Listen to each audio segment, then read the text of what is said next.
Hello guys, welcome to Vikas job talks YouTube channel. दोस्तों, आज हम इस वीडियो में आपको KRP यानी की रिसोर्स पर्सन का जो वैकेंसी है बिहार में ब्लॉक लेवल की भर्ती है, इस भर्ती के बारे में आपको बताएंगे। जो स्क्रीन पे आपको दिख रहा है विकास जॉब टॉक्स का ये टेलीग्राम चैनल है, कृपया करके आप इसको लाइक और सब्सक्राइब कर लीजिए, ठीक है, क्योंकि आपको इस चैनल पर टेलीग्राम चैनल्स पर आपको लेटेस्ट अपडेट मिलते रहेंगे। ठीक है, तो चलिए हम KRP के गाइडलाइन जान लेते हैं, क्या है, कैसे है, कौन एलिजिबिलिटी है इस फॉर्म को फिल करने के लिए और ये किस लेवल की भर्ती है। तो दोस्तों, ये ब्लॉक लेवल की भर्ती है, ठीक है। ये आंचल आंचल योजना, ठीक है ना, ये आंचल योजना जो है उसके अंतर्गत ये जो वैकेंसी है अक्षर आंचल योजना के अधीन में ये आती है, ठीक है। इसका प्रबंधन जो होता है प्रखंड लेवल के लिए होता है, ठीक है। इसके रिक्त पद पर चयन करने के लिए ऑनलाइन माध्यम से आवेदन प्राप्त किया जाना, यानी ऑनलाइन फॉर्म को फिल किया जाएगा, ठीक है। KRP माह में कम से कम 20 दिन का अनुसरण करेंगे, यानी KRP जो होता है, तो देखिएगा KRP का जो माह में कम से कम 20 दिन का अनुसरण करने का मतलब है कि आपको 20 दिन का कार्य करना है, ठीक है। और 500 रुपया प्रतिदिन की दर से आपको जो है भत्ता मिलेगा, यानी 20 दिन आपको जब वर्क करना है तो 500 गुणे 20 दिन पे यहाँ पर आपको दिखाया गया 10,000 रुपये का मानसिक अनुसरण, यानी आपको जो भत्ता है वो आपको भुगतान किया जाएगा। इस पद पर चयनित व्यक्ति का भविष्य में नियमित नियुक्ति नियमितीकरण का कोई दावा नहीं करना है, करेंगे, और ना ही किसी को दावा विचरणीय होगा। यानी इसमें क्लियर यहाँ पर दिखाया जा रहा है कि इसमें जो भर्ती जो भी लेंगे, ठीक है ना, यहाँ पर देखिए नियमितीकरण का कोई दावा नहीं करेगा और ना ही ऐसा कोई दावा विचरणीय होगा। यानी कि अगर आप इसमें वर्क कर ले रहे हैं और वर्क करने के बाद बोलेंगे कि मुझे परमानेंट रख लीजिए, तो ये इसमें नोटिफिकेशन में साफ क्लियर किया जा रहा है कि आपको परमानेंट नहीं रखा जाएगा, ठीक है। और देखिए KRP के चयन हेतु शर्तें नियमित है, कुछ शर्तें हैं जो आपको हम यहाँ पर बता देना, उसके बाद हम चलेंगे कि फॉर्म को कैसे फिल करना है, ठीक है। तो देखिए, आवेदन के लिए न्यूनतम शैक्षणिक योग्यता मान्यता प्राप्त विश्वविद्यालय स्नातक या समकक्ष होना चाहिए, यानी कि ग्रेजुएशन आपका होना चाहिए किसी भी विश्वविद्यालय से, मान्यता प्राप्त विश्वविद्यालय से कम जो आयु होना चाहिए 21 वर्ष होना चाहिए, अधिकतम आयु जो होना चाहिए 45 वर्ष होना चाहिए, ठीक है। इसमें 5 वर्ष की छूट दी जाएगी आपको उम्र की गणना में। एक जो गणना है उम्र किया जाएगा 1 जनवरी 2024 से, आपका जो है आधार मानकर किया जाएगा कि आपका एज कितना हो रहा है इसमें, ठीक है ना। और इसमें एक और चीज आपको दिखा दें, यहाँ पर क्लियर लिख रहा है कि KRP का जो रिसोर्स पद का आवेदनिक पूर्णतः अस्थायी प्रकृति का, यानी आपको ये कॉन्ट्रेक्चुअल बेसिस पे आगे भी बता चुका है गया है कि आपको परमानेंट नहीं दिया जाएगा, और ये कॉन्ट्रेक्चुअल बेसिस है। साक्षरता अभियान के लिए स्वेच्छा समय देने वाले स्वयंसेवक यानी वॉलेंटियर, स्वयंसेवक का मतलब होता है वॉलेंटियर व्यक्ति, इसके लिए आवेदन दे, ठीक है। साक्षरता, तो इसमें आपको क्या करना होगा, इसमें साक्षरता का जो सब जाएगा, इसमें आपको ये करना है ना कि जैसे कि आपको घूम के जिस भी प्रखंड में आपको दे दिया गया वर्क, ठीक है, एक प्रखंड के आपको एक गांव में भेज दिया गया कि इस गांव में यहाँ से बच्चे जो आ रहे हैं कम पढ़ने आ रहे हैं, चाहे इस जाति श्रेणी के जो बच्चे हैं वो बहुत ही कम स्कूल में आ रहे हैं पढ़ने के लिए, क्यों आ रहे हैं, तो आपको भेज दिया जाएगा। और आपको बोलने के लिए बच जाएगा कि उनके माता पिता को आपको बताना है कि देखिए आपका बच्चा अगर पढ़ेगा नहीं लिखेगा तो ऐसे ऐसे होगा, ये मतलब कि आपको कैसे भी करके बच्चे को पढ़ाने के लिए स्कूल में लेकर आना है, ठीक है। यानी कि कैसे भी मोटिवेट करके या कैसे भी करके बच्चे को स्कूल में बढ़ाना है, ठीक है। या किसी एरिया में भेज दिया जाएगा कि सरकार का कोई जो योजना है उसके बारे में अभी तक किसी को जानकारी ही नहीं है, तो उसके प्रचार प्रसार के लिए भेज जाएगा। तो जॉब जो है बहुत ही अच्छा है, मंथली बेसिस, मंथ भी अच्छा है कि अगर आप कुछ काम नहीं कर रहे हैं तो आपको 10,000 आपके ही प्रखंड में रहकर मिल जाएगा, तो ये खराब नहीं है, ठीक है। कि इसमें एक और चीज क्लियर किया गया है कि योजना कार्यान्वयन होना चाहिए, अनुसरण, मूल्यांकन, प्रशिक्षण, प्रतिवेदन तैयार करने की दक्षता, ठीक है। यानी आपको जो काम दिया जाएगा प्रशिक्षण देने में आपकी एलिजिबिलिटी होना चाहिए, या प्रतिवेदन कोई फॉर्मेट तैयार करने का आपका एलिजिबिलिटी होना चाहिए, नेतृत्व करने की क्षमता, यानी किसी, जैसे हमने बताया ना कि कोई समाज मिल गया आपको, वो असाक्षर है, साक्षर नहीं है, तो उसको समझाना कैसे है, कैसे क्या करना है, ये सब आप में यहाँ पर दिख रहा है। प्रतिबद्धता और प्रतिष्ठा गुण से व्यक्ति के KRP के रूप से उपयुक्त होंगे ऐसे अपेक्षा की जाती है, ठीक है। आवेदक उस जिले का स्थायी निवासी होना चाहिए।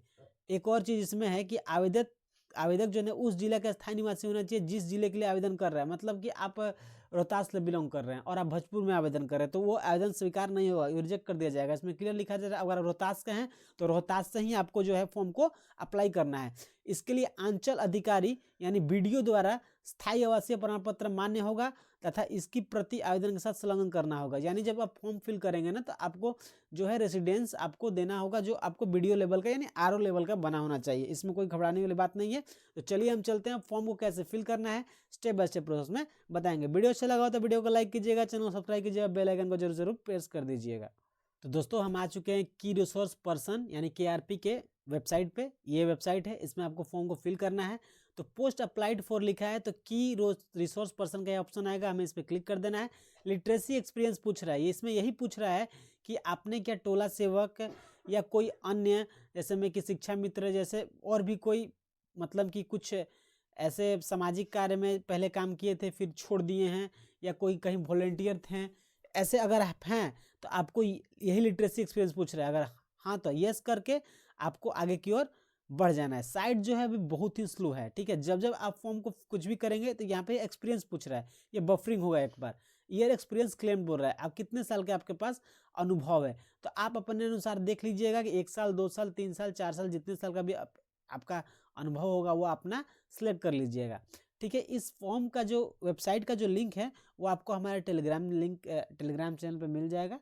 कृपया करके आप वहाँ से विजिट करके इस वेबसाइट पर आ जाइएगा और हमारे टेलीग्राम चैनल को भी सब्सक्राइब कर लीजिएगा, ठीक है। उसके बाद यहाँ पर हम नीचे आएंगे तो यहाँ पर देखिए ये मैंडेटरी नहीं है, ठीक है। लिटरेसी एक्सपीरियंस जो है वो मैंडेटरी है। यहाँ पर स्टार मार्क्स लगा, जो भी स्टार मार्क्स लगा है यानी मैंडेटरी है, यानी आपके पास दक्षता है तभी, यानी आपको दक्षता है या नहीं, आपको हाँ या ना में वहाँ पर बोलना है। यानी ये ऐसा नहीं है कि आप यस करके कर दिए फिर आगे गए तो आपके पास है नहीं तो फिर वहाँ से आपको रिजेक्ट कर दिया जाएगा। तो आपके पास होगा तभी यस पे क्लिक कीजिएगा, अगर नहीं होगा तो आप नो पे क्लिक करके आगे की ओर बढ़ सकते हैं, ठीक है। नेम ऑफ एप्लीकेंट में आपको अपना यहाँ पर नाम लिख देना है, जो भी आपका नाम होगा, ठीक है। तो आपको यहाँ पर अपना नाम लिख देना है। जैसे हमारा नाम आकाश कुमार है तो हम यहाँ पर आकाश कुमार अपना जो है नाम यहाँ पर टाइप कर देते हैं। टाइप कर नीचे आएंगे तो पिताजी का नाम आपको डालना है, हमारा आकाश सिंह है तो हम आकाश सिंह यहाँ डाल देते हैं। डेट ऑफ बर्थ चूज़ करने के लिए बोलेगा तो आपको यहाँ पर क्लिक करना है। क्लिक करने के बाद ये आपको ईयर चूज़ कर लेना है, हमारा 1996 है। और यहाँ पर आपको मंथ ले लेना है, फरवरी में है 14 फरवरी 14 मार्च 96। ईमेल आईडी आपको यहाँ पर डालना है अपना, आप यहाँ पर ईमेल आईडी डाल दीजिएगा। ईमेल आईडी डालने के बाद आपको क्या करना है, सीधे से जैसे आप अपना ईमेल आईडी डाल दीजिएगा, ईमेल आईडी डालने के बाद आपको गेट ओटीपी ईमेल आईडी पे क्लिक कर देना है। सेम आपको अपना मोबाइल नंबर डाल देना है। मोबाइल नंबर डालने के बाद गेट ओटीपी मोबाइल नंबर पे क्लिक कर देना है। तो चलिए हम आपको इतना करके आगे की ओर दिखाते हैं। तो ओटीपी आपका आएगा गेट ईमेल ओटीपी के मोबाइल पे कीजिएगा तो आपका जो ओटीपी है वो आएगा, उसको आपको डाल के वेरीफाई कर लेना है। यहाँ पर स्टेट ऑफ डोमिसाइल में केवल देखिए यहाँ पर क्या है ना, यहाँ पर केवल जैसे ही आप नीचे आइएगा तो स्टेट ऑफ डोमिसाइल में आपको यहाँ पर शो होगा केवल बिहार ही है। अदर स्टेट का ऑप्शन यहाँ पर भी आ रहा है। अगर आप अदर स्टेट से हैं तो यहाँ पर यानी अदर स्टेट वाले भी फॉर्म को फिल कर सकते हैं। अनरिजर्व कैटेगरी जनरल कैटेगरी से आप इस फॉर्म को फिल करेंगे। कैटेगरी आपका जनरल होगा। स्टेट नेम आपको चूज करना है, ऑल इंडिया वैकेंसी है यानी कि सभी राज्य के इस फॉर्म को फिल कर सकते हैं, ठीक है। तो आप जिस भी राज्य से बिलोंग कर रहे होंगे इस फॉर्म को फिल कर लीजिएगा। हमारा बिहार है तो हम बिहार स्टेट करेंगे। बिहार स्टेट सेलेक्ट करेंगे तो यहाँ पर हमारा जो है कैटेगरी जो है यहाँ पर आ जाएगा general, EBC, BC, SC, ST, EWC. EBC को ही BC1 बोलते हैं। तो आप घबराइएगा मत कि हमारा BC1 वाले कि BC मेरा कहाँ गया, और BC को BC2 बोलते हैं। तो हमारा EBC है, हम EBC पे सेलेक्ट कर ले रहे हैं। नीचे आइएगा, होम डिस्ट्रिक्ट पूछ रहा है, जो भी आपको होम डिस्ट्रिक्ट है वो चूज़ कर लीजिएगा। अपना हमारा रोहतास है, हमने रोहतास चूज़ कर लिया। क्या आप फिजिकल हैंडीकैप्ड हैं? अगर येस है तो येस पे क्लिक कीजिएगा। जैसे ही येस पे क्लिक कीजिएगा तो आपसे ये पूछेगा कैटेगरी ऑफ फिजिकल हैंडीकैप, ठीक है। मतलब किस कैटेगरी में आते हैं, visual impaired, deaf and dumb, mental disorder है, मल्टीपल डिसेबिलिटी है या ऑर्थोपेडिकल हैंडीकैप। विजुअल इम्पेयर्ड मतलब देखने में, या डीफ एंड डम्ब में यानी कि आपके घुटने उठने में, या मोटर मेंटल डिसऑर्डर यानी दिमागी से, ऑर्थो में भी आपका पैर और हाथ आ जाएगा। तो आप अपने अनुसार देख लीजिएगा, देखने के बाद आप कर दीजिएगा। हमारे केस में फिजिकल हैंडीकैप नो है, हम नो पे क्लिक करेंगे। नीचे आएंगे तो यहाँ बफरिंग हो गया, अपने आप हट जाएगा। तो देखिए हट गया। जेंडर पे क्लिक करेंगे, मेल या फीमेल ट्रांसजेंडर, तो हमारा मेल है, मेल पे क्लिक करेंगे। नीचे आएंगे, नेम एज पर आधार, आप अपने आधार के अनुसार जो है अपना यहाँ पर नाम डाल देंगे, जो भी आपका आधार पर नाम होगा उसके अनुसार आप अपना यहाँ पर ईयर ऑफ बर्थ डालेंगे। जैसे मैं year of year of birth age पर आधार, बस आपको ईयर डालना है। अगर आपका ईयर है 1996 तो आप केवल 1996 डालेंगे, ना कि डेट डालेंगे। नीचे आना है, आपको अपना ये आधार नंबर डालना है। आधार नंबर डालने के बाद आपको वैलिडेट आधार फ्रॉम सर्वर पे क्लिक करेंगे। जैसे ही आप इस पर क्लिक करेंगे तो ये डाटा आपका सेम टू सेम मैच कर रहा है, करेगा तभी ये सक्सेस होगा, नहीं मैच करे तो ये सक्सेस नहीं होगा। उसके बाद नीचे आना है। नीचे आने के बाद आपको यहाँ पर ये जो कैप्चा दिख रहा है आपको AZR68G, ये हर वक्त बदलते रहेगा। इस कैप्चा को सेम टू सेम ये इस बॉक्स में आपको फिल कर देना है। फिल करने के बाद आपको इस पे टिक कर देना है। टिक करने के बाद रजिस्टर हियर पे क्लिक कर देना है। इतना करके आपको आगे की ओर बढ़ना है। तो चलिए हम फॉर्म को फिल करके आगे की ओर बढ़ते हैं। तो गाइज देखिए, जैसा कि यहाँ पर एक प्रॉब्लम क्रिएट हो रहा है। जैसे कि देखिए, मोबाइल नंबर जो है वेरीफाइड हो गया, मोबाइल नंबर पर OTP चला गया है, ठीक है। लेकिन ईमेल आईडी पे जो है ना, रिसेंट OTP करने के बाद भी यह OTP जो गया है, पहले जो भेजा है 2 मिनट जो टाइमर चलता है, उसके बाद भी OTP नहीं आया। फिर रिसेंट OTP का कब से कम ट्राई कर रहे हैं, कम से कम आधा घंटा हो गया, फिर भी OTP नहीं आ रहा है। तो ये OTP का इसमें प्रॉब्लम आ रहा है। देखिए, इसमें मोबाइल तो वेरीफाई हो जा रहा है, कुछ कुछ केस में मोबाइल भी वेरीफाई नहीं हो रहा है। तो रात को हम 11:30 बजे इस फॉर्म को फिल कर रहे हैं, तो अभी जो है वो मोबाइल तो वेरीफाई होगा, लेकिन OTP का जो मेल का प्रॉब्लम है वो अभी प्रॉब्लम सॉल्व नहीं हुआ है। तो नीचे आते हैं और आपको दिखाते हैं आधार जो है, आधार भी वेरीफाई हो चुका है। देखिए, जैसा कि इनका क्या है, इनके केस में हम नेम एज पर आधार, आधार जो है, आधार यहाँ पर देखिए आधार वेरीफाइड आपको दिख रहा है।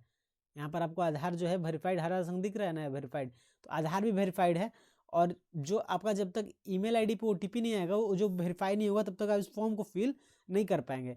तो इसके लिए क्या करना होगा, इसके लिए आपको मेल करना होगा। मेल कैसे करना है वो आपको हम बता देते हैं। अगर जब तक आप मेल नहीं कीजिएगा तब तक जो आपका फॉर्म है वो ना ही सुचारू रूप से ठीक होगा और ना ही आप भर सकते हैं, क्योंकि ये बिहार का फॉर्म है। तो बिहार का फॉर्म के बारे में तो जानबे करते हैं कैसे क्या होता है।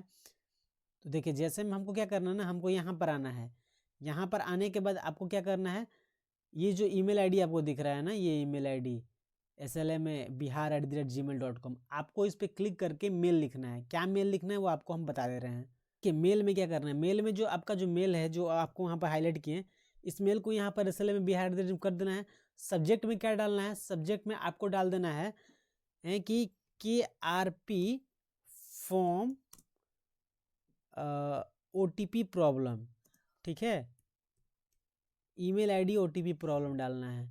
KRP form email ID OTP problem, यहाँ पे लिख देना है कि हाय सर।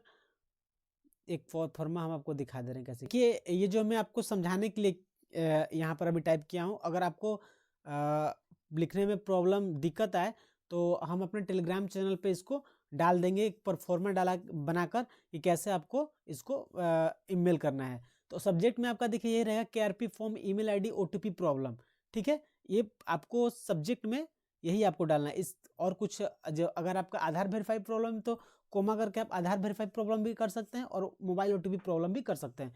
तो यहाँ पर मैंने जैसे में लिखा है, हेलो सर या मैम, हम KRP का फॉर्म फिल कर रहे हैं जिसमें हमें ईमेल आईडी पर OTP प्राप्त नहीं हो रहा है, तो कृपया करके इस प्रॉब्लम को जल्दी से जल्दी ठीक किया जाए, थैंक यू। अगर ये ज़्यादा मेल उनके पास जाएगा तो उन्हें सच्चे वाकई में लगेगा कि हाँ, ये एक के साथ नहीं, बहुत लोगों के साथ ये प्रॉब्लम हो रहा है। तो जो क्या है, वो सर्वर को दोबारा से चेक किया जाएगा और इस प्रॉब्लम का सोल्यूशन निकाला जाएगा। तो कृपया करके अगर आप स्टूडेंट्स हैं या साइबर कैफे वाले जो भी हैं, तो इसको जरूर कीजिएगा। इससे क्या होगा कि आपका टाइम भी बच जाएगा। जैसे में कि अगर टाइम एंड हो जाएगा तो फिर टाइम एक्सटेंड होगा, टाइम एक्सटेंड होगा तो फिर आगे बढ़ेगा, तो मतलब कि लेंदी हो जाएगा। तो अगर आप इसको करेंगे तो जल्दी से स्टार्ट हो जाएगा। तो वीडियो अच्छा लगा हो तो वीडियो को लाइक कीजिएगा, चैनल को सब्सक्राइब जरूर कीजिएगा और बेल आइकन को जरूर प्रेस कीजिएगा। अगर इसके रिगार्डिंग कोई भी अपडेट आ रहा है तो हम आपको टेलीग्राम चैनल बॉक्स में मिल जाएगा। जय हिंद, जय भारत, धन्यवाद।